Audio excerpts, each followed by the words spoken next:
Yo, yo, yo, and welcome back to the Banter Boys podcast. My name is Sanji. With me is Dustin. How you doing, boy? Welcome. Yeah! Thank you for saying it. It's like an obligation, isn't it? I felt so, but I can't remember if Alushi had done it. I think Alushi just did his own thing, but I respect the tradition, you know? We have standards to maintain, so. Even though we've not recorded a fucking podcast in like 2 weeks. I've missed it myself. Yeah, listen, I'm not gonna lie. When international breaks come around, it's now my favorite time of the season because we actually get a break. But I get it. Like, I felt bad. I do feel bad because I feel like we should be putting out extra content and stuff like that. But just to avoid burnout and because it was such a long break, I was like, screw it. I'm gonna go do something fun with my time off. What did you do actually? How did you enjoy your time off? I've been working. It hasn't really been time off. It's been time off from fantasy, I guess. That's about it. Yeah. I went skiing for the first time ever in my life. I saw. It looked sick. Yeah. I mean, you saw because you're part of our Discord. Actually, before we get started, I should do like a little introduction. Tell us who you are, where you're from, a little bit about what you do, you know, the club that you support. Just give us a little spiel. So my name is some variation of Sharp or Sharpie or something. I'm going through an identity crisis at the moment on Discord. I support Liverpool, and I'm from Montreal, Quebec. Oh, great city. Yeah. What a city. I miss it, honestly. How was winter this season, I guess? It was wintry. It was cold. Just usual pile of snow as well. I actually just moved. I moved in February, and we had like a record snowfall. It was wow. Yeah. It was pretty crazy. And I chose the best moving day. Yeah. Of course you did. Yeah. You know, I used to live in Montreal, right? And I worked there for a little bit. That's awesome. What part of town did you live? Plaza, and I worked in Longueuil. I worked for Pratt & Whitney, the aeronautical company or whatever. Of course. Yeah. I know Pratt & good Whitney times, very man. well. Yeah, cool. Yeah. But yeah, I don't know what else to say. What has happened during this international break? It's been such a long fucking break. It feels like we're going into a whole new season. Yeah, it's been long. I don't even know what's going on in the footy world. Like people getting injured. No one got fired. I thought somebody would have gotten fired by now. Actually, well, the Chelsea senior team just lost to the under 21s, under 16s. I knew I shouldn't have brought you on this podcast. That happened. God damn it! Value added. Yeah, we did. And I genuinely did not know about it until it was mentioned in our Discord. I was just like, okay, cool. Oh, I know. I had seen the article, and I knew exactly what value added meant, and it was a total setup. Yeah. I mean, if we want to go down this path of pain, how do you feel about being out of the Champions League, Dustin? I mean, I'll take it. If we win the Prem, which... What do you mean if? Surely you can't bottle it from here. No, but, you know, I've seen us kind of bottle it before, so... You never know. Yeah. But yeah, it's going to be pretty tough. Yeah. I mean, hopefully you guys get the title. It seems like Trent is also on his way out, potentially. Yeah, saw that, sadly.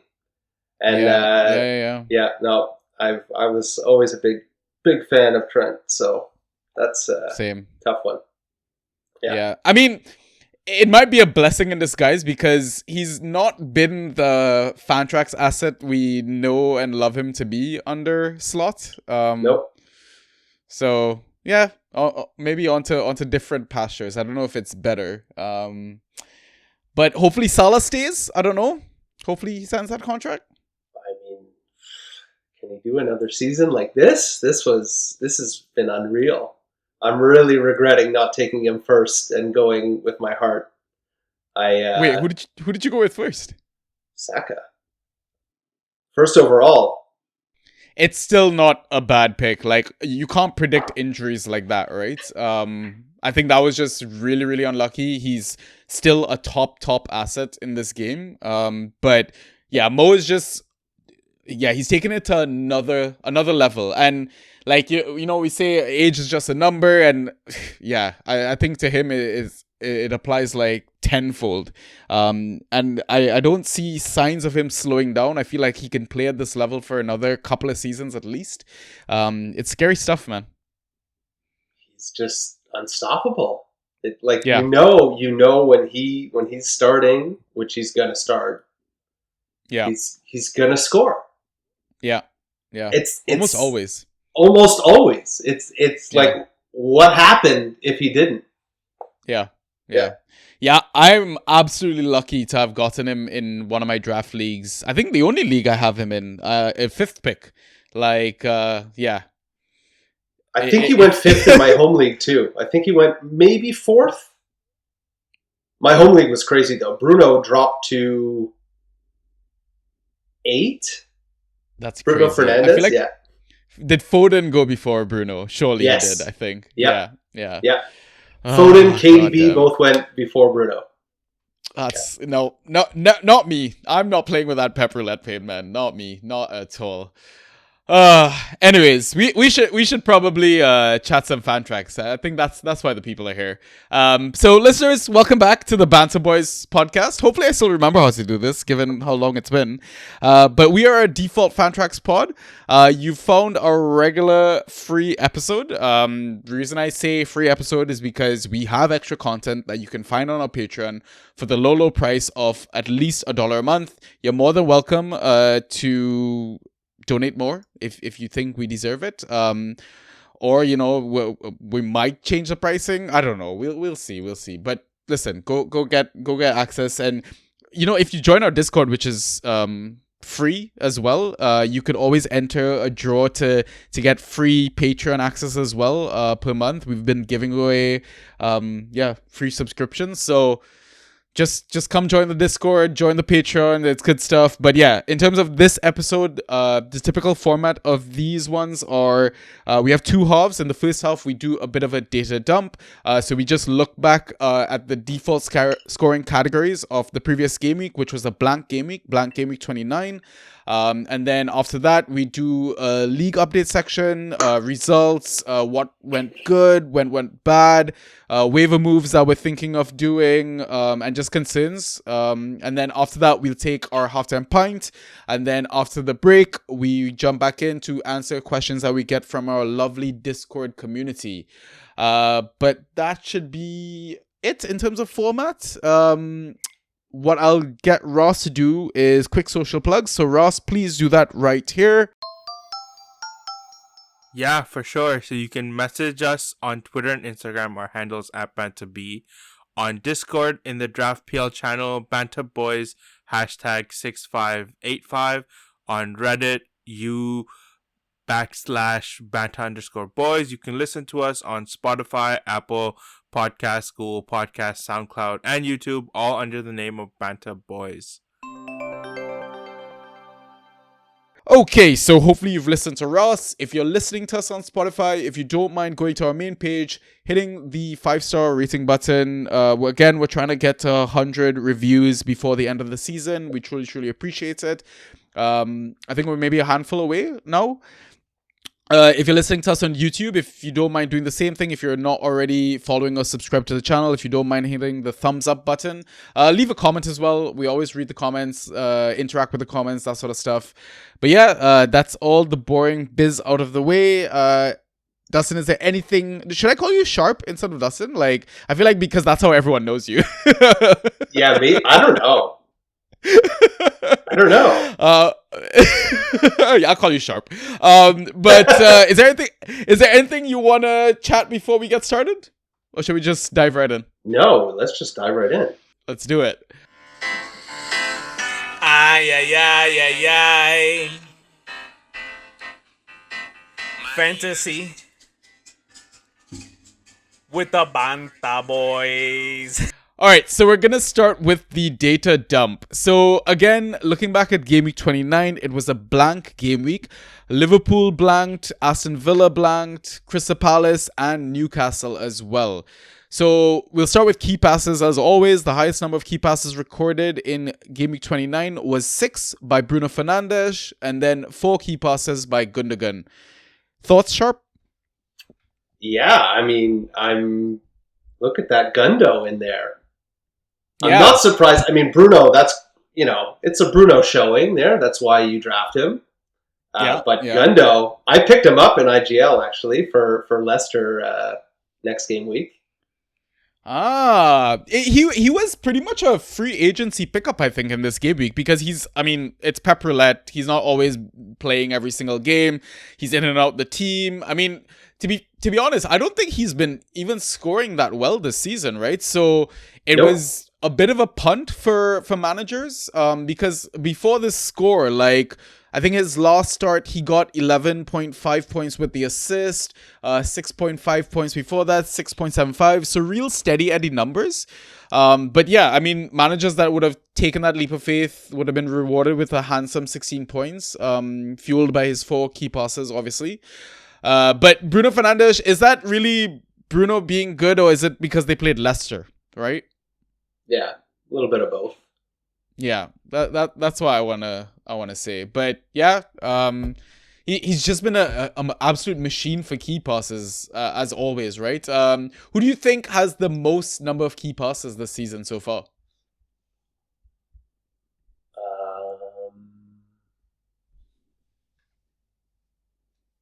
I want to say it's definitely not Bruno. Bruno's third with 66. I'll make that easy for you. So there's 2 people above him. Surprise me? Nah, I think it's obvious.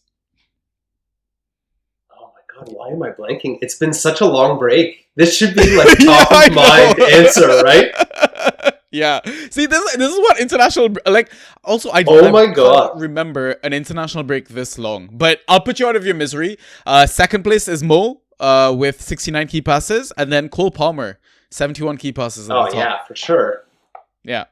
For sure. I mean, yeah. I feel like maybe he doesn't come to mind immediately just because he's been a bit shit last few game weeks as well, playing with injury or sickness, and I mean we don't have our lovely Nico Jackson, and so I get why you would kind of doubt it, right? So yeah.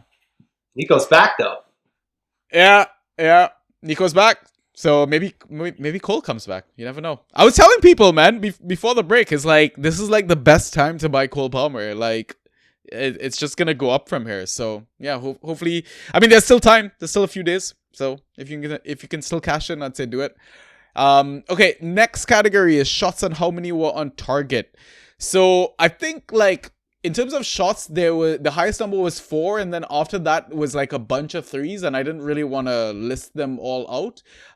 So in terms of the players that took 4 shots in Game Week 29, Bruno Fernandes, he had 1 of his 4 on target. Bowen had 2 of his 4 on target. Evan Nilsson and Semenyo, Bournemouth players, both of them had 1 of their 4 shots on target. And then finally, Solanke had 1 of his 4 shots on target. Thoughts, Sharp? Not really. Usual suspects there. Again, with Bruno and the matchup, not surprising. Bowen, what a star. Evanlison coming right back in and taking that spot back for Mutara. No surprise there. And Semenyo for sure. Yeah, Semenyo has been shooting all season. He's the top 4 shooter in the league to date so far with 101 shots. Cole Palmer in 3rd place, 102 shots. Tied with him is Erling Haaland actually, and then obviously King Mo himself sits at top with 106 shots. But yeah, like you said, fairly standard. And what's kind of crazy is like Evanilson played 90 minutes as well, I believe. After just coming back from injury, you'd assume that unless there's another injury, like it's his spot to lose. I'm surprised. I had picked him up and dropped him before he came back from injury, and then someone else grabbed him, of course. And I've just been, when you see someone else grab him, you're like, oh well, he's not going to take the spot right back anyways, and you feel better about it, and you tell yourself all these things, and nope, right back into the team and shooting shots, making points. Yeah, good player, man. That's kind of how I feel about Iliman and Jai at the moment, because right after the break, I think there's like, these chats coming out about, McNeil's back in training and Jai's probably going to be fit. Calvert-Lewin's going to be fit. And I saw somebody grab Njai as a free agency pickup. And I was just like, I had the same thought process like you just said. It's just like, oh, no fucking way he's going to displace Jack Harrison. Come on, man. Who are you? Like, but then I go back to like, it's Njai. Like, he's so good, like eye test wise, right? So yeah, I totally get that. But yeah, I don't think there's anything else to kind of pick from here. So let's move on to the next category. Acro crosses into the box. The highest number was 3. And 3 players completed this. Mikolenko and O'Brien, both from Everton. And then Heung-min Son got 3 acro crosses, but only in 45 minutes. I think he came on as a sub or something like that. Quick thoughts, Sharp? Miko was great. I managed to pick him up. He's been great all season, I thought. Like, quite underrated, I want to say. Yeah, a little bit underrated, but O'Brien, man. This guy coming out of nowhere. Big, tall right back now. Yeah. And he can cross the ball, apparently. Mental. I feel a bit silly for not grabbing him. I saw him play. I watched one of the games, and I noticed that they were just peppering the box like that, and missed out on grabbing him, but he's looking good. And he's getting aerials, and he's getting all those like good defensive stats on the other end, so scoring goals too. I think he's got 2 since he started under Moyes. Yeah, it's crazy, man. Like, you look at him as a player and he obviously looks like a fucking center back, but then you see these attacking numbers and it's just like, what? Yeah, exactly. Yeah, it's pretty crazy. Cool. Yeah, I mean, other than that, like Son, like I think no surprise there. It's just Heung-min Son. He has always been a top player. I think he's past his prime now, but yeah, still doing bits. Other extra categories and the outliers for them. So tackles won, the highest number was 6 by João Gomes and Udogi. Dispossessions, a high of 6 by Doku and Kudus. Interceptions, a high of 5 by Todibo from West Ham. Clearances, there was a high of 13 by Pinnock. Successful dribbles, there was a high of 15 by Doku. Aerials, a high of 8 by Ben Davies. And block shots, there was a shit ton of people that got 2 block shots each. I'm not going to go through them all. Thoughts, Sharp? Is Pinnock back? That's pretty good. My only concern is, though, like, Sepp Vandenberg is fit, right? So what happens? But is he going to take the spot from... I don't know. Like, Pinnock maybe is Frank's boy, no? That's what I thought, right? So I don't know. Maybe you grab both. Like, if you have one, try to get the other. Like that, and then Doku. There's like 15. 15. Yeah, I know. When I was making the table, I was like, no, this has to be an error. I'm using a different filter. Like, is this last 60 days? Like, what was his total points? I don't have him anywhere. 11. So I think it was 11 in the end, which is kind of sad. That's all he got with 15? Yeah, 15 dribbles, and he only got 11 points. Well, I mean, it's because he got dispossessed a shit ton, and he got a yellow card in there as well, right? So, but yeah, no key passes, no shots on target. Yeah, the man literally just ran around with the ball. Matches the eye test. Yeah. Yeah, basically. Yeah. And yeah, it's no surprise that both Doku and Kudus are on the dispossession list. Like, they're just like always there. At least one or the other, right? Yeah, Kudus has been really, really, really bad. Oh, he's been so shit. He's been so shit. Oh my god. Worst trade of my career this season was giving away Gibbs White for Kudus. My I god. tried to do that. I tried to Thank follow God it didn't everyone and work. do the same thing. And I'm glad it didn't work. Yeah, I'm very glad that didn't work. I mean, I only have him in the Super League. Yeah. And you don't notice how bad he is because you get that bonus 6 points. But Yeah. you take a look at the actual numbers, it's really... Yeah, it's pretty poopy butthole. Yes. Listen, but the thing is, in Super League, like that's one of those leagues where, listen, you just gotta go for any sort of random pick, and you're just trying to win every game week, sort of thing. You're not playing for like a season-long marathon or whatever. Like sometimes you gotta make some tough calls, drop some solid assets and stuff like that, right? So it's fun. It's really, you could go like really just with your gut on a lot of picks, and because there's always something available on the wire because no one has a bench, and I picked up Norgard as like a random punty pick. I think it was last game week, and then he scores. Yeah. There you go. But I dropped him. I think I forget who I picked up, but no, wasn't a bad replacement. Yeah, but that's the beauty of that league, right? With no bench, like it makes things way more chaotic, way more fun, way more swingy, I guess, in that sense as well. Yeah, it's a good time, man. It's a good time. But I think other than that, not much else. Like Ben Davies, he's not gonna be in this too often because he's pretty much playing backup. Todibo's in and out the team. João Gomez is a troll. Udogi, Spurs defense, like it is what it is. So I think now what we'll do is go on to our next segment, which is our league updates. All right, Sharp, since you're our guest, I'll let you go first. I'll let you start with your IGL. Tell us, the results, standouts, go through the full spiel. All right, so IGL, I had to, I was writing this out earlier, and I wish I was writing this right after the game week because I really had to remind myself what happened. It was so long ago.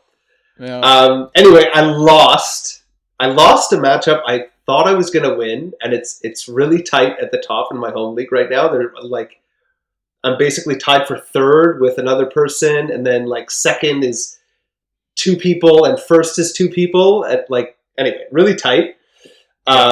And I thought I was going to get this one and get into that second spot. But anyways, I came up against a Leno assist with the clean sheet. So that's 22 points there. And then the Alanga brace. So 23 points. Yeah, that's brutal. Yeah. Wait, is this the same Andrew from our Mods Andrew team? Yeah, exactly. Oh, okay. All right. Yeah. It's good fun. It's really good. It's been really fun to have. And I think he's in Super League with us too. Squirtle did it. He's in this league too, in my IGL. Yeah. So wait, who are your standout performers then for your IGL though? Oh yeah, so I'm not done. I have regrets. I have standouts. I have all kinds of stuff. So my standouts have been... I went with the stack. So I had the Man U stack with Onana, Dalot, and De Ligt. That was pretty good. Dalot with a pretty monstrous score of 23.75. Onana with a decent clean sheet, and De Ligt with 16 is pretty good. And then I had JWP, who ghosted very nicely. Thank you very much. He's back, baby. What did he get? 10.5? Yeah, something. 10.75. Yeah. And of course, I have Brian on this team. So Brian pulled through points, but like I said, not enough. 106. Yeah. Yeah. So hurts. What were your regrets then? What do you think went wrong? Well, I streamed Willian. Yeah, I was too slow to grab him when I saw the lineups come out, and I was so pissed with myself, and I was like, you know what, fuck it, whatever, it is what it is, and I guess it worked. Well, I don't know if it worked out. I still lost my matchup, which we'll get to eventually, but yeah, he got 2 points or something like that. He got 2 total in the end with corrections. Like the game ended, and I think he was on 1 point. He almost scored though. Like Okay. within inches, almost scored. He took some sets. Okay. So yeah, there's hope maybe there, but anyway, we'll get there. But I dropped him. I dropped him. I picked him up in 3 weeks, and I dropped him everywhere. Yeah, that makes sense. Yeah. So what else? So Willian, and then just disappointing scores from Semedo, Spence. Spence losing the clean sheet. Of course, it's Spurs. Yeah. And then Enciso, after like coming back super strong with a really strong ghosty performance the week before, 1.5. I guess against Nottingham though, really good team. Yeah, you gotta respect the defense, right? Yeah. And what else? Oh, Tav with only 5.75 against Brentford. You'd really hope for more. Yeah. So that was a disappointment. So I'm guessing you dropped Willian. Who else did you drop then? Like, because IGL waivers cleared like right after the game week ended, right? Basically, most of my stack because I think it's over. United have. We were just talking about Nottingham. They have Nottingham, and then Nottingham, then City, then Newcastle, and then Wolverhampton. Softens a little bit. Bournemouth, Brentford. Does it soften though? It's United, like. Well, yeah. I'm not trusting it. Anyway, really happy to have dropped them to pick up Henderson from Crystal Palace, Southampton, and then the double. That's going to be awesome. Yeah. I wrote down Gundo. Well, he was more of a free agent pick. I forget who I made a claim for, but I didn't get him. Yeah. And I picked up Will Hughes randomly and then did a little more digging and dropped Will Hughes for Gundo. Okay. And Will Hughes, I think, is sick too, actually. I just saw. Okay. But, yeah, I mean, if Gundo doesn't start, you can always go get Lerma, right? For that double game week. So Steady Eddie times 2, it's like you take 10 to 12 points, that's fine. Yeah. He might have been claimed. I don't know. Anyway, but I also picked up, I had dropped Robbo. Yeah, it was, for the blank. I mean, I get where you guys are coming from. Like, at the end of the day, it's like points are points, and he's not really been scoring points this season, but I don't know, with like Trent leaving and like he just seems like too good of an asset to be dropping like into the free agency pool or him just sitting there as a free agent. Like, there's always going to be the name value with Robbo. I mean, that was my fear. He didn't get picked back up though. No one made Which is crazy. Yeah. Yeah. It's sad. He's my favorite Liverpool player. He has been. Yeah. I had to get him back. My heart is there, and I think he's going to play. He'll probably play most and start most games left in the season now. I think he's still number one choice. I think so. Yeah, same. I think so too. And we have a really good defense, so there's always the chance of the clean sheet. He still takes sets, which is wild that he doesn't get more points from that. Yeah. But yeah. So, what are your concerns with your IGL team then for the rest of the season? Or well, I did hold on to Dallo, and I'm not sure about that. I don't know if I really want to hold on to him until Wolverhampton, and then even then, it's Man United. But his scores haven't been terrible before. I think there's attacking returns in there, but yeah, I mean, he got the assist for the Bruno goal, right? Last game week, so. Like, maybe they're turning a corner. Like, he has against Ipswich 11. Ipswich. Yeah. And then, 8.5 against Arsenal. Would you take like 5 fab for him, or would you want more than that? I'm trying to sell him for fab, Yeah. Yeah, because I don't know, there's just more fun punts. Yeah. Yeah, and defenders are always one that you can typically stream game week to game week, right? So yeah, if you can get some dollar bills, that would be great. The Wood injury, I'm sure, was upsetting to see during this Yeah, international the Wood break. injury for sure is one of my concerns, and also the Cunha suspension. I have Saka too, like I mentioned, so hopefully he's going to come back. And I've had Nwaneri for a little bit, so I don't know. I'm trying to maybe sell him, but I have Saka, so until Saka's fully fit, do I want to get rid of him? I don't know. There's that. I also have Bednarek, and that's just been so fun to see those monster scores, and then injured and off before 20 minutes for the past two games, and he just got injured again on international break. I mean, like, I think it's sensible to have the Nwaneri Saka handcuff, because I feel like if Arteta has any sort of sense, he'd probably save Saka for the Champions League run-in. Just accept that the Prem title race is over. Just try to get top 4 still. So that handcuff kind of makes sense. In terms of Wood's injury, if it's not serious, maybe grab Awoniyi as a possible handcuff if you can afford it. Like, I still think, like, Forest are still a decent team, and, like, I mean, he's not really had much opportunity to play this season, right? And I think when he has kind of scored points here and there. So I think, like, that's still decent cover for Wood. And the final one, Bednarik. So I've got Bednarik in my IGL as well. And I'm tempted to drop him, but again, you talked about those points, like, you know that if he starts the next game and he plays the full 90 and he goes off and gets, like, 12, 13 after conceding 3 goals, you and I are both going to be like, oh, God damn it. And that's it. I'm trying to free up that space maybe for a 1-year by getting rid of Dallo. Yeah. I have an offer right now. I'm offering him for 3 fab to the United fan in the league, and he hasn't answered me like all international break. So honestly, if he doesn't answer me, and I'll probably just drop him and yeah. But yeah, the Awoniyi pick, if he's free, I think that makes sense for you. Yeah, might do that. What about your home league then? All right, so my home league was terrible.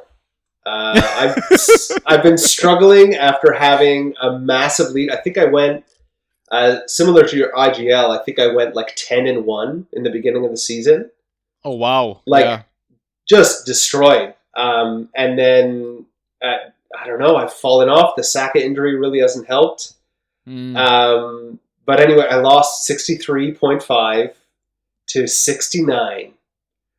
And yeah, I've just been trying to hold on to this first place spot for a while, basically since Christmas. And I finally lost it. I'm behind by points, actually. We're tied for first. Yeah. So it's getting a little dicey. Yeah. Really need to win the next few. But I think I'm going to set myself up well to do that. So my game week standouts in home league were Jedi, great score after being not so great recently. Clean sheet always helps. I mentioned this before, but Mikolenko, and he was also in the data dump. And then Morgan Gibbs-White, just being Morgan Gibbs-White and coming up with an assist to get those points, but again, not enough. Really, really disappointing.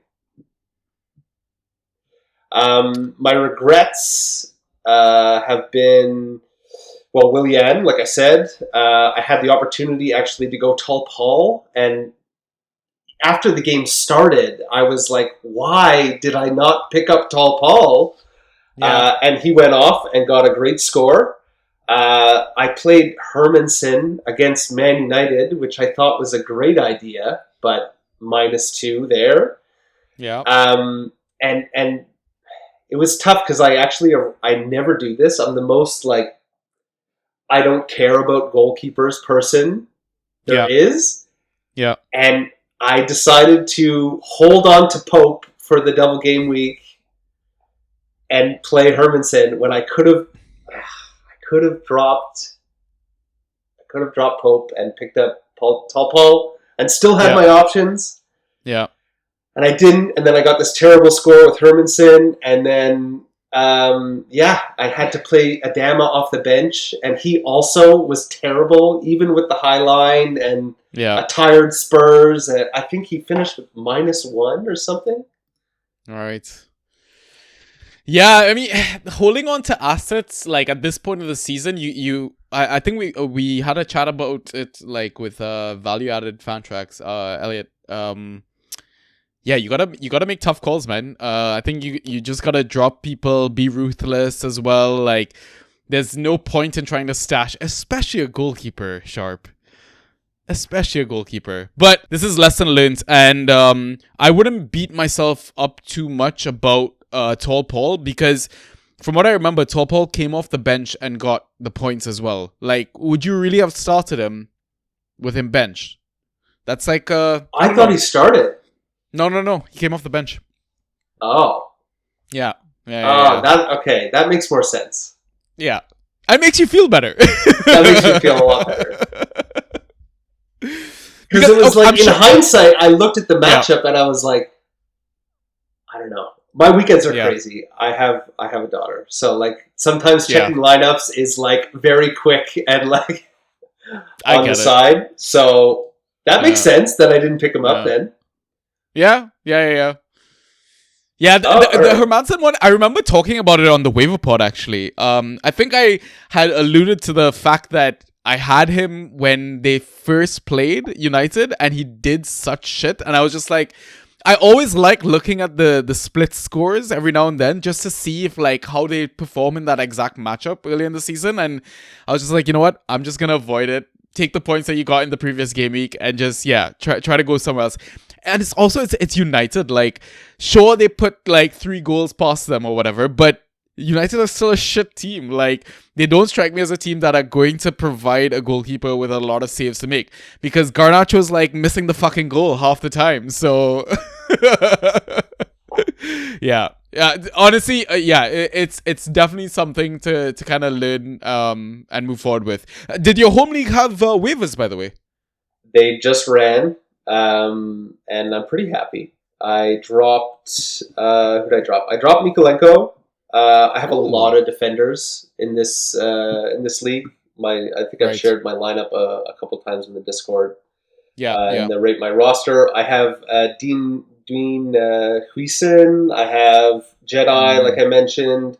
I have Tarks. I have Poro and Spence. Good lord, that is illegal. Yeah, so I can afford to drop Mikolenko. Yeah. Especially with Liverpool coming up. Yeah. Anyway, so I dropped him. I dropped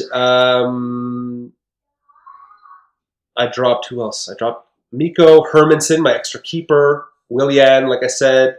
And then I picked up Joelinton, Barbie Harns, and Dan Burn.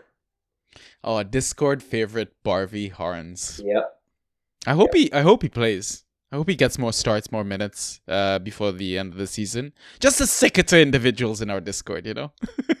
Well, when he plays, he's good if he starts. Yeah, exactly. Yeah. It's just, he's got to compete with Gordon, and Gordon might be injured. Yeah, potentially. Yeah. Apparently it looked Jacob bad. Murphy. Yeah. Yeah. But that didn't look very good at the beginning of the season. Yeah. Harvey on the right, or even Gordon on the right. He didn't find the balance. Yeah. No. So what are your concerns then for your home league team? So I have injury crisis, like I mentioned. So Saka hopefully coming back, but maybe not too soon. Then Jackson, really happy. Saw he's in training, so really hoping he comes back and starts. What is it, against Spurs? And we've been saying that against Spurs, money. Tasty. Money. Spurs give up points, so that'll be great. So don't break my heart and not start.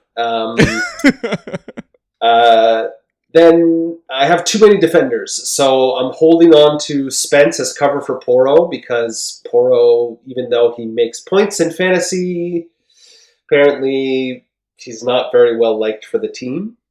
Yeah. So I feel like I need cover, and Spence is pretty damn good cover because Spence is usually pretty good, although he's kind of dropped off. Yeah. And I kind of want to pick up Tall Paul, and maybe drop Adama, but I just traded for Adama. I traded away Nwaneri with the return of Saka. I'd probably stick with Adama. I think I'm not sure Tall Paul is nailed for Southampton anymore, and it could just be like, okay, if he starts, then grab him, because I think if Tall Paul is bench, I'm dropping him.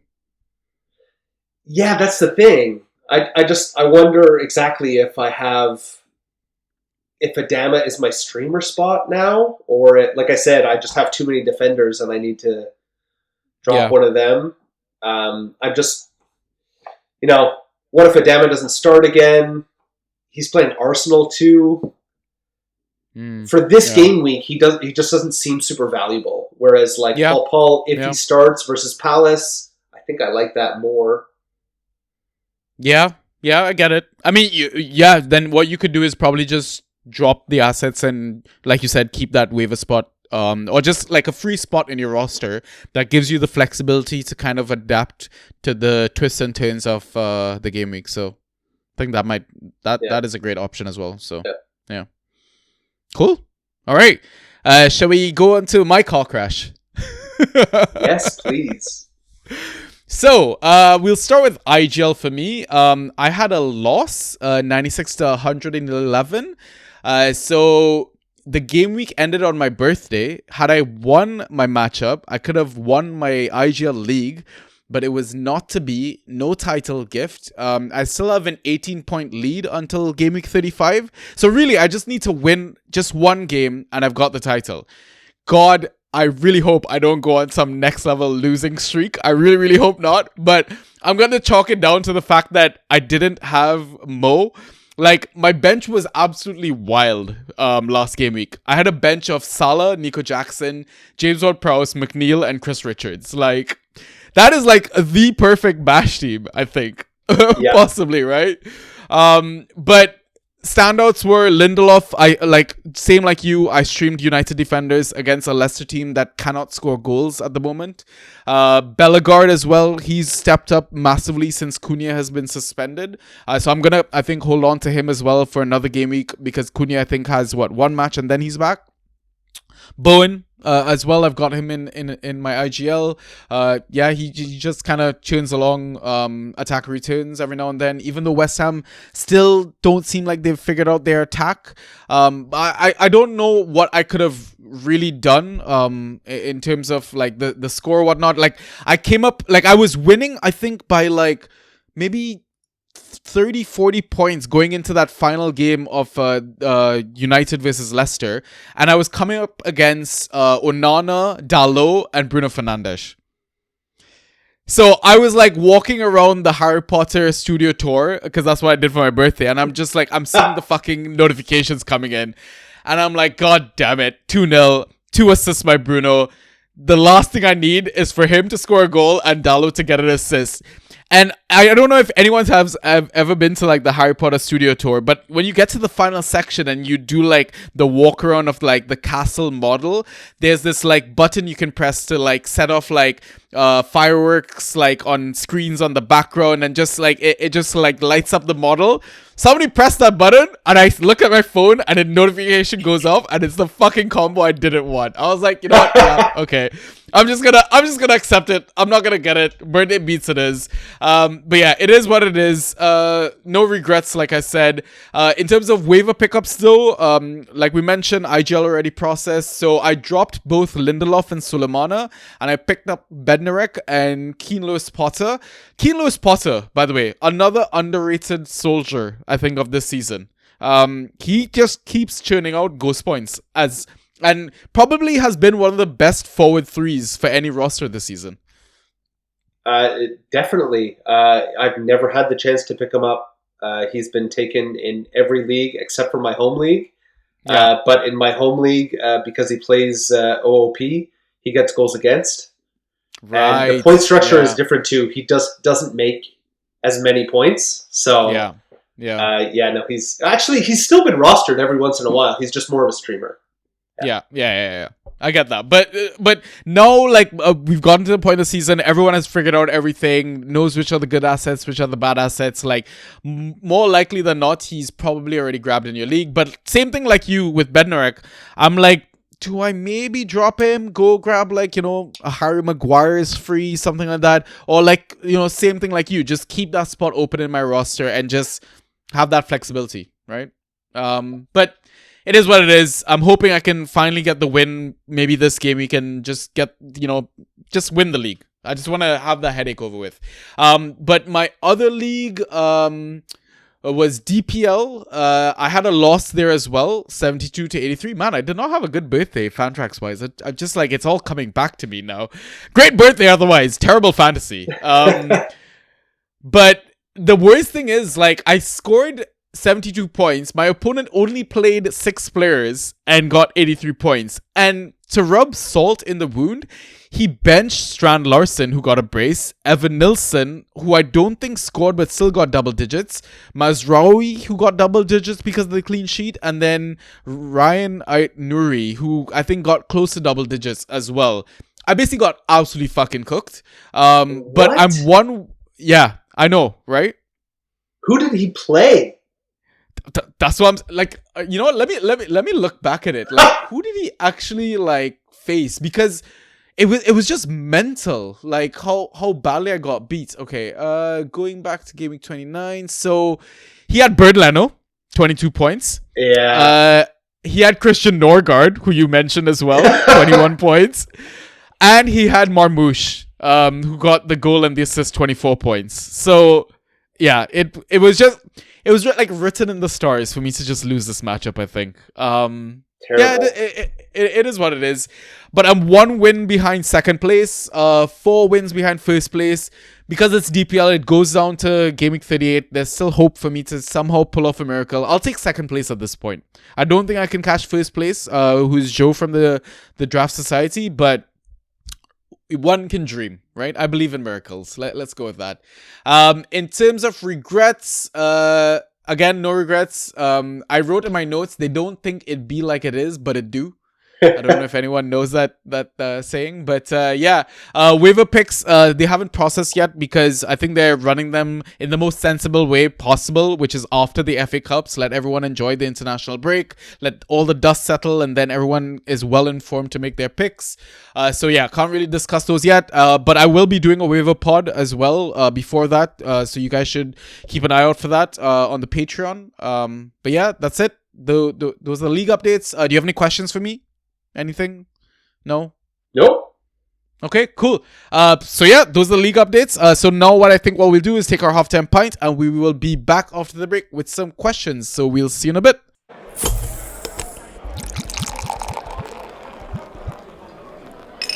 And we are back.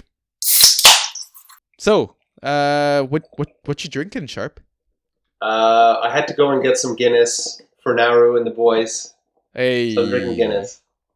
Very nice. Very nice. I don't have a Guinness pint glass though, so there's no splitting of G's. I have one in my office. I stole it from a pub. Where else do they come from? I generally don't know unless you buy them as like a gift basket thingy or whatever. No. I just did the thing where I was drinking my pint and I was like, I'm just gonna go walk outside for some fresh air, and never came back. Yeah. I bought the pint. All right, I paid for the beer. Of course. Yeah. For all they know, the glass broke.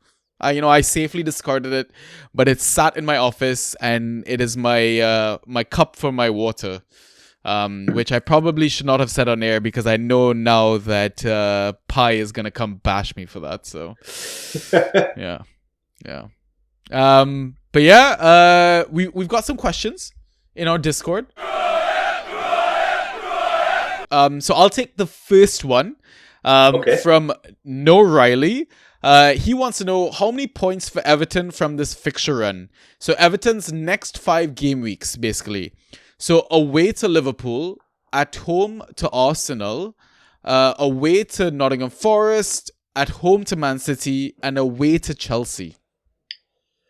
Well, we could run through the list here. Yeah. I'm thinking probably 5 to 8 points. Everton have turned it around. Yeah. I think. Look, I don't want this to happen. This is the derby, but they give us a hard time every time. It's possible they could get a tie here. Yeah. I'll give them that. Arsenal, probably the same, I think. They could sneak out a draw. Then Nottingham, probably they could get a draw. City, I think they could win. And Chelsea, I think they could win. Thanks, I appreciate that. Hopefully, Sweetness is gonna tally this up because he kept a record of the last time we did one of these. I think when he had asked the question for me and Ryan. So you're going. How many points? 5 points? 8 points? Like 5 to 8, maybe 9. Maybe 9 if they play really, really well. Maybe 9. But okay, interesting. I don't think they're winning the ball. Yeah, no, I don't think they're winning them all. Away to Liverpool at Anfield, I think Liverpool win that game. Me too. I agree that they usually give you a hard time, but I think it was more like the reverse fixture was at Goodison. It was the last ever Merseyside derby. It's just one of those emotional things, and I think the crowd, the environment just kind of helped a lot. And I mean, playing at Anfield, like, I'm sure Liverpool just want to wrap up this title as soon as possible at this point. So I'll give a win to Liverpool. I'll give a win to Arsenal as well. Away to Forest, I'll give Forest the win as well. So I think 3 losses in a row. At home to Man City, I think this is possibly a win here. And away to Chelsea, I'm gonna give it a draw. So I'll go 4 points. All right. Yeah. So we'll see in 5 game weeks how sure. we kind of sure. Hopefully Sweetness will keep us in check. I mean, next question. Speaking of Sweetness, if you want to take his question. Yeah, of course. So Sweetness McBossman says there are a few significant Fantrask contributors that are set to come back from injuries and suspension soon, like Saka, Jackson, McNeil, Gordon, Cunha, and of course, O'Reilly. How do you expect the fantasy dynamics will change when they are back? Which other players will fall off and which players will improve? So I guess we'll just use the list that he has because I'm kind of also too lazy to go look up all the injured players in Fantrax right now. So, I mean, let's start with Saka. Nwaneri surely gets hurt the most. Surely. Already he hasn't started a few just because Martinelli's back. Yeah. There you go. Yeah. Yeah. I think Odegaard improves because Odegaard and Saka have that nice combination between them. They kind of like to play off of each other, sort of thing. For sure. So like a lot of frustrated Odegaard managers. Haroon, you're out there. We see you in the Discord crying about Odegaard every single game week. Maybe it's one of those situations where if you've still been patient, I think you might finally reap the rewards of that. Or also, like, this is probably your last opportunity to buy low on Odegaard before it gets better. I think also the right back position improves. Some key passes, and just Arsenal overall. They play with Saka. That's why they force him in the team, because they play better with that guy there, and everyone's going to improve, I think. Yeah. Merino might get more goals and stuff like that. Like, yeah, that's a great point. Yeah. So Jackson, I think first up is Nkunku probably gets hurt in terms of minutes, and Cole Palmer starts performing much, much better.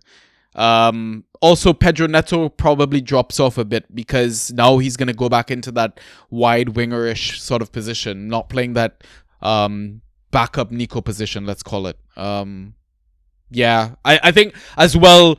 I wouldn't say it's like the same level of impact, obviously, that Saka has on Arsenal, but as a whole, I think Chelsea will improve with Nico back, just because of the sacrificial runs that he makes for the team, just the team dynamics overall, the attack and all that sort of jazz. So, yeah.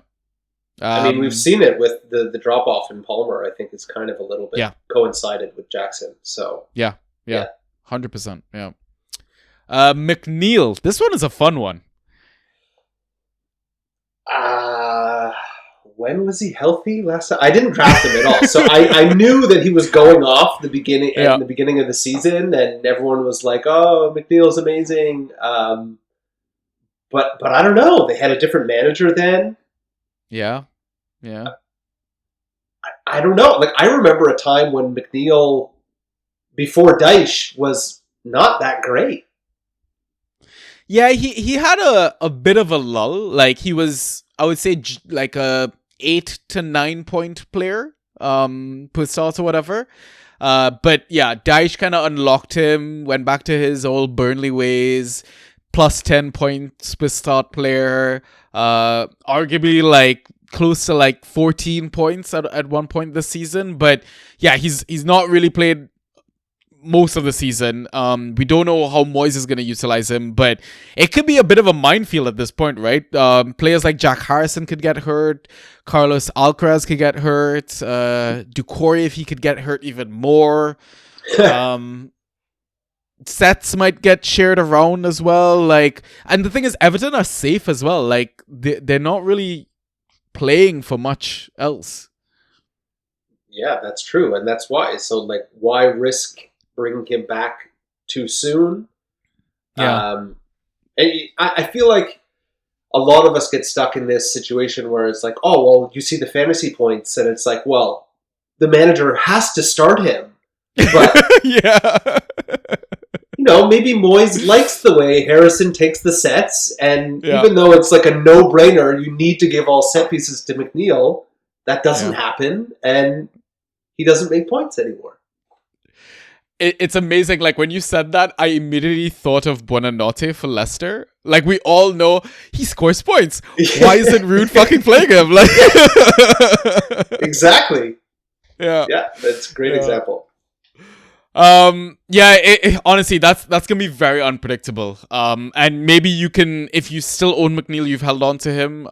Name recognition, name value. If you see him on the bench, for the next game, and you've got enough mids and stuff like that, maybe sell high. I don't want to say sell high, but sell basically.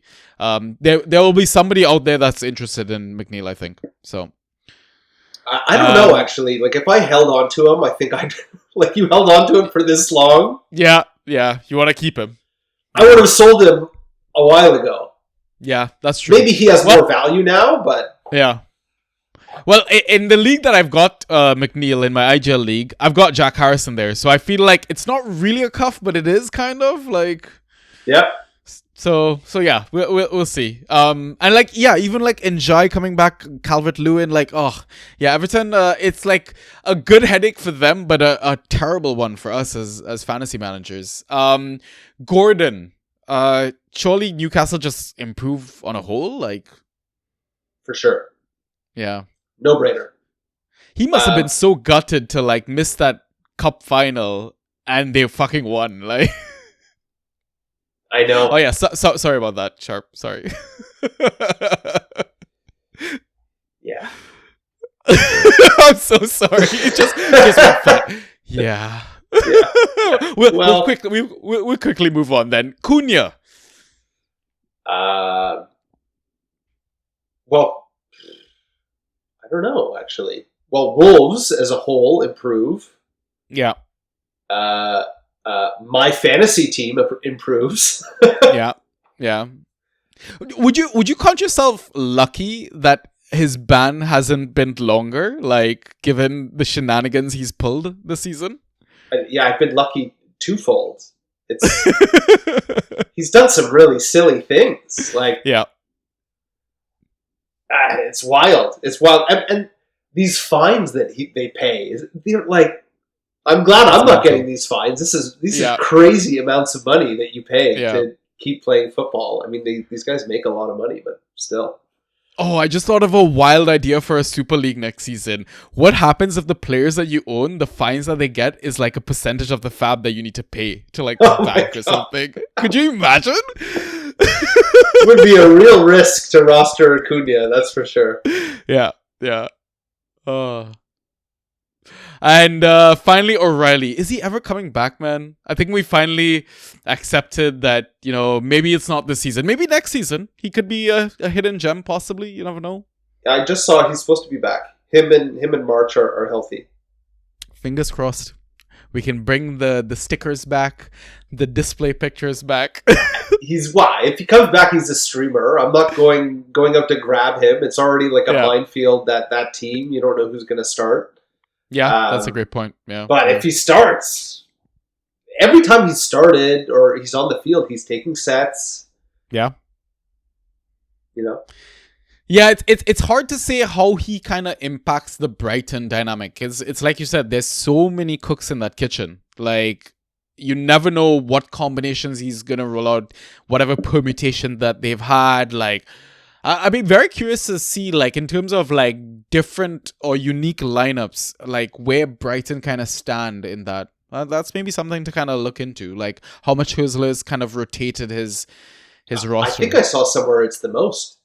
Yeah, I feel like it was. Yeah, I feel like I've seen that. Yeah, that's a stat. Yeah, that's a stat surely for sure. Yeah.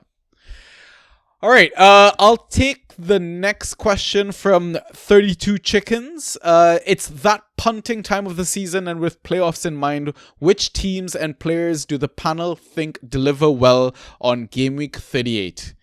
So I guess we should kind of look forward like 36, 37, 38, right? Oh, so I saw it as just on game week 38. Oh, just in 38? Yeah, I mean, we could just do 38. Oh, deliver well, so like by the end of the season. I think so. I don't know. I mean, we can do whatever we want. Like, Sure.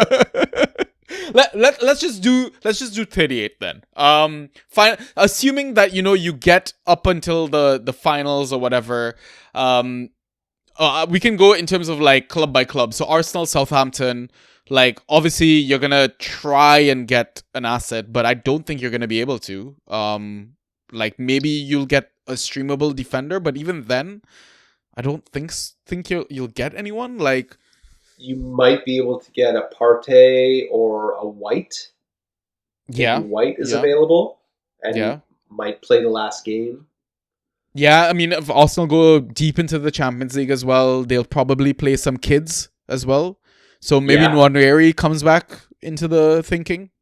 Yeah. Oh, yeah, for sure. Yeah. Especially against Southampton. Yeah, I think literally whoever starts, you try and grab or get or whatever. Yeah. 1,000%. Yeah. Aston Villa away to Manchester United. Oh, Rashford can't play this game. That's so sad because he's on loan. Has he been starting? In and out. He looks good when he's there. Yeah. He looks. He's got something to prove. Yeah. I feel like I'd play anyone on Aston Villa just because it's United. Yeah. Yeah. I mean, even before that, like Aston Villa have Spurs at home, so you could even grab them in 37 and go into 38. I think. Yeah, just not one of the center backs. Yeah, usually their defenders are as shit as Man City defenders. So. Yeah. Bournemouth, they've got Leicester at home. No brainer. Anyone. It's going to be a stream fest, that one. Especially Bournemouth, you can't predict their lineup, so yeah. Grab anyone. A Sinistera, maybe? Or did he just get injured? Did he get injured again? I think he got re-injured. Oh, my God. No, I'm hoping I didn't see that. Hopefully not. Because that'd be a good stream. Yeah, that'd be a really good stream. And I guess before that, they've got City away. I'd still play anyone against City. Like, they're still shit. Unless Rodri comes back. He's apparently supposed to be back before the end of the season. They keep saying that. Yeah, I don't know. Yeah. Brentford away to Wolves. Okay matchup as well. Wolves, they'd be safe, like nothing to play for. Would you start a Norgard in this fixture? I would. I have a soft Yeah. spot for Norksey. Yeah, obviously, after he did what he did for you, like I totally get it. I totally get that. Yeah, I'd play like a KLP and stuff like that in this fixture, I think. Brighton away to Spurs. You play all your Brighton assets. Oh yeah, O'Reilly. Yeah. O'Reilly. Yeah. That's gonna be his best game of the season. Oh, could you imagine? That would be fantastic. Imagine, like, you punt on O'Reilly for your finals, and he's the title decider. Oh, sweet points. Chelsea away to Forest. Tough fixture. Tough Yeah. fixture. That's tough.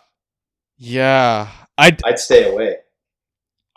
Yeah, I wouldn't want to play like a Neto or a Sancho. I mean, you still go Cole. I think you still go Yeah. Nico Jackson, still go Enzo. Defenders, I'd probably avoid. Yeah, for sure. I don't even Yeah. know if I'd play Jackson. I mean, I would. I thought, no, Roster but you think dependent. about it. You'd be a bit hesitant. Yeah. I get it. Yeah, I get it. Yeah. Crystal Palace away to Liverpool. If you guys have sealed up the title by then, is that a possible punt there, you think? Well, if it's done, then yeah, we're gonna play the young kids, and Yeah. or you would imagine. I don't know. This is Slot's first season. I don't know what he's gonna do. Yeah. You that's would true. imagine though that he would play it safe, and then it Yeah. would be that's a nice streaming game. Yeah. New Yeah. kids come in and want to show their stuff and make a lot of points. Yeah. Everton away to Newcastle. Bit of a tough fixture here. Yeah, that's tough. Because Newcastle will probably be chasing like Champions League and shit like that, right? Yeah, but I don't know. Like playing assets against Moyes' Everton has not been good. Yeah.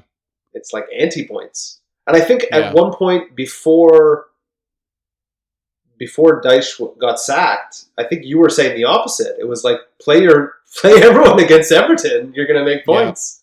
Yeah. And Moyes Now came in, and Moyes- it's Yeah. Everything's changed. Yeah. Yeah, so like even like jumping ahead, like even like, you know, because we're Newcastle are facing them, in terms of Newcastle assets, it's like I wouldn't play like Joelinton or Willock and any of those guys. Like I feel like it's your studs for that matchup. Like your Gordons, your Isaks, your Barvey Horns. yeah. Fulham at home to City. At home versus Man City.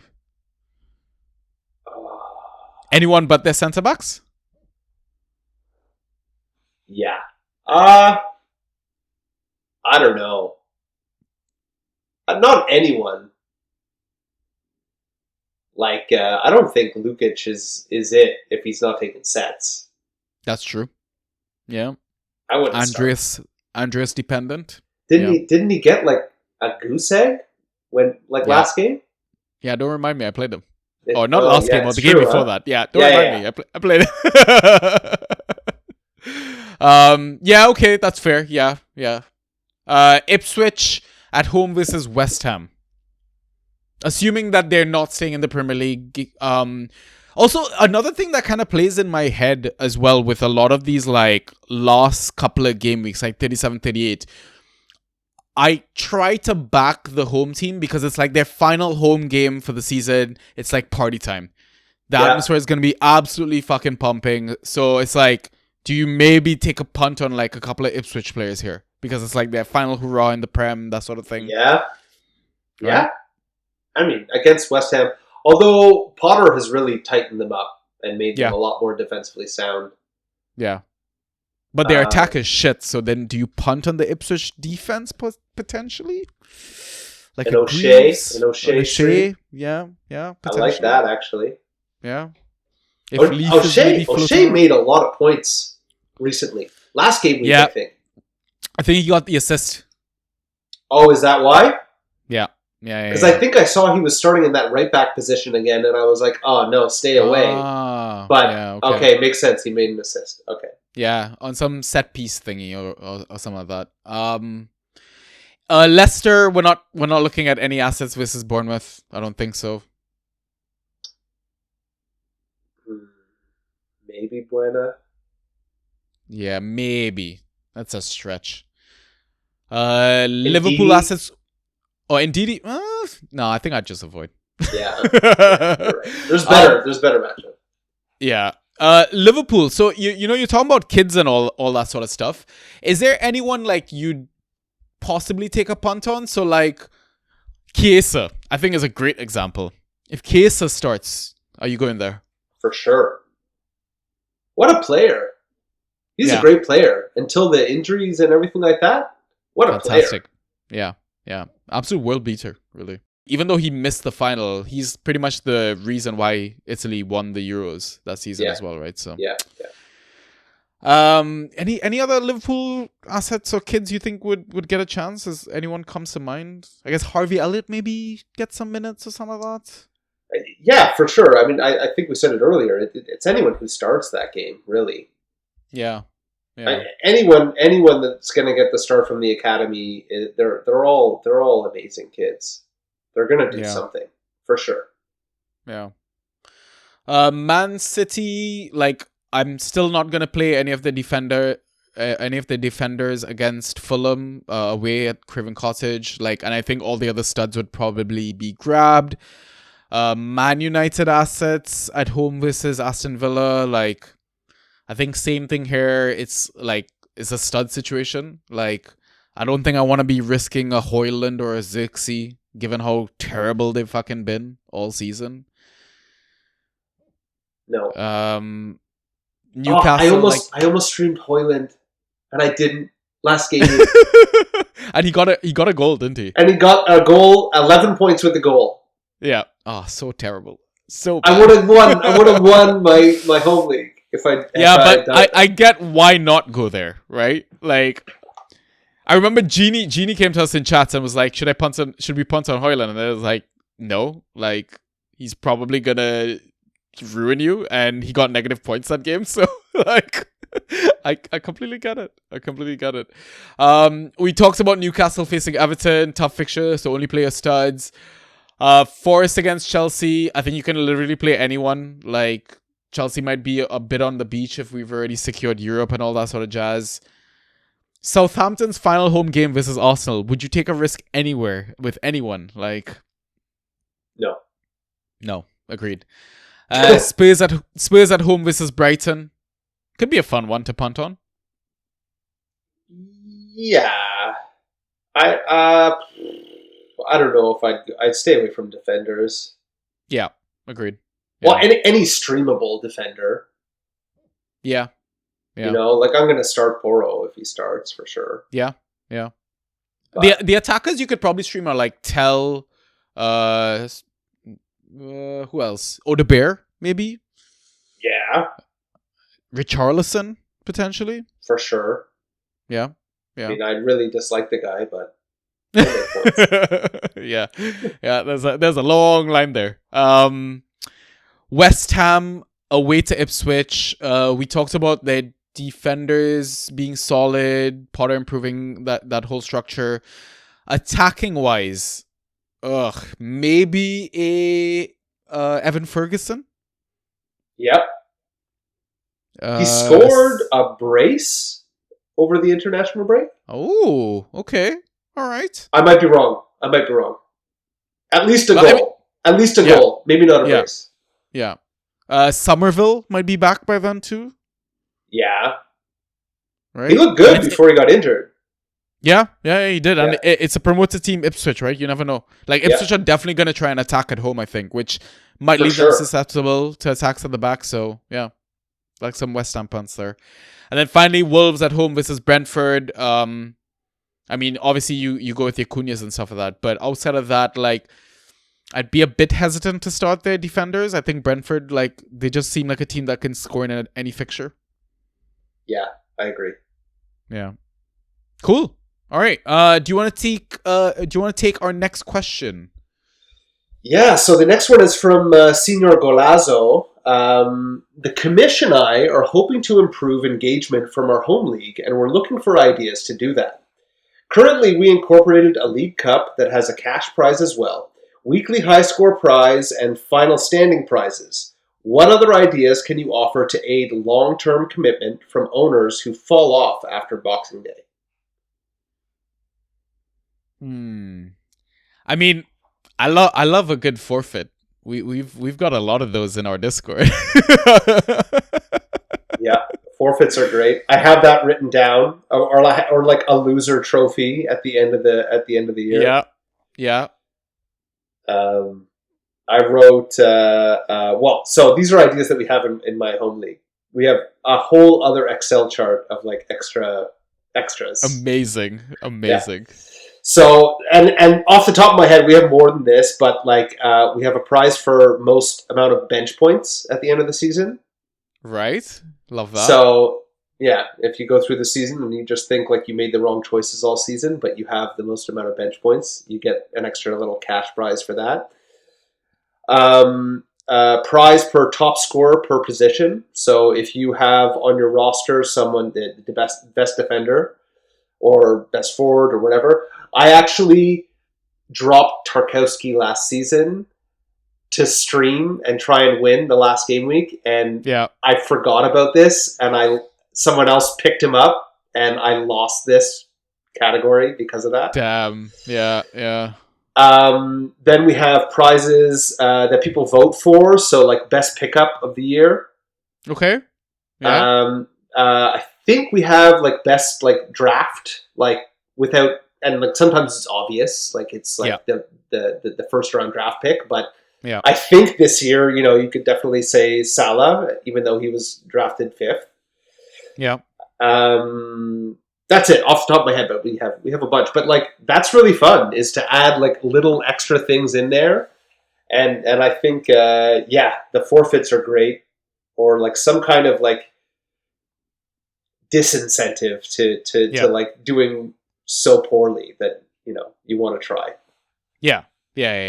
I mean, in an ideal world, we shouldn't need these. You'd hope that your league is, competitive and we're just here for the friendly bans and stuff like that. But yeah, like we talked about the forfeits. I mean, for those that aren't aware, like in our Discord, the couple of leagues that we have, one of the leagues, the Super League, where we don't have a bench, your forfeit there is you can only communicate in GIFs in the chat up until the start of the next game week.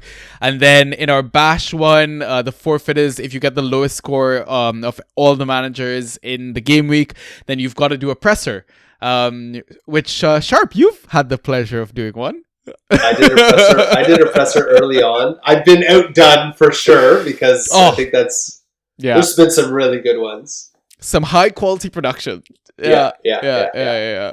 I love that when after you did yours as well, like I think we had a cop out or a dropout or somebody didn't do like a proper one, and you were like, what? I had an option. But we still appreciated the effort. Top quality stuff. But yeah, hopefully we gave you some ideas, senor. But we'll take the next question from Sweetness McBossman again, I believe. Say you could theoretically earn 100K for each hour of being inside a 1 by 1 by 1 meter box. So basically a 1 meter cuboid or cube or whatever. What would be your strategy, and how long do you think you could do it? And I guess the caveat is you can breathe while inside and will be provided food and water if you want. Where am I going to poop? That's my first thought. But anyways. This is exactly, like, I don't know if I'm taking food and water. I don't want to encourage anything. Exactly. So the real answer is, how many days can you go without a poop or a pee? That's the real dilemma, I think. Yeah, because you don't want to be in that box with any of that. No, definitely not. Unless you're Dwight Schrute and you do it in an elevator in the corner. Oh my god.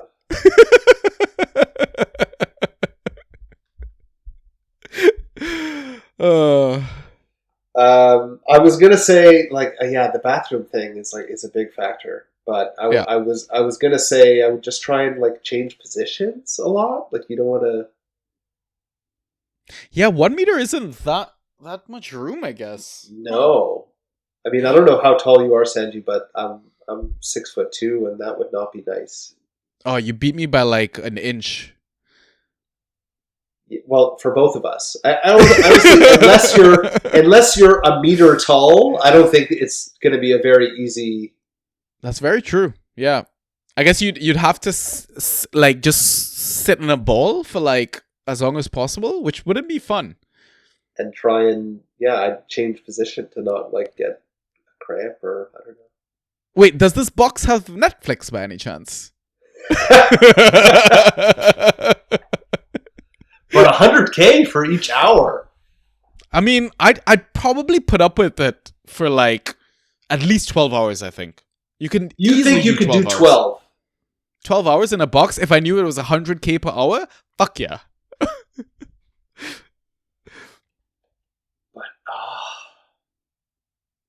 I mean, you have to come back to the bathroom thing, unfortunately. Yeah. 12 hours. I think I can do it. I think so. Maybe, yeah. All right. Yeah. I would try. I would try for 12 hours. I don't know if I would make it though. Yeah, true. Tall people problems, man. Yeah, it's the thing. All right, cool. Do you want to take our final question? Actually, let me do the final question. I think you need to read it. Yeah. So it's from Draft Pie.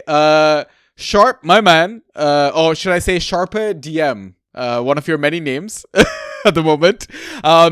Hope you're enjoying your pod debut. If you haven't already spoken about how you started as a Liverpool fan, etc., then please tell us all about it, which you, I guess, haven't.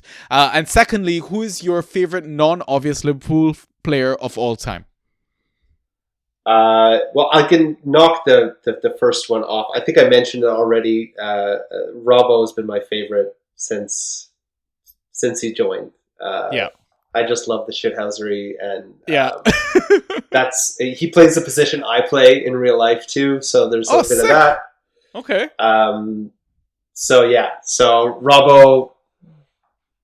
Yeah, that's why I had to pick him back up. I wrote down a few like honorable mentions actually.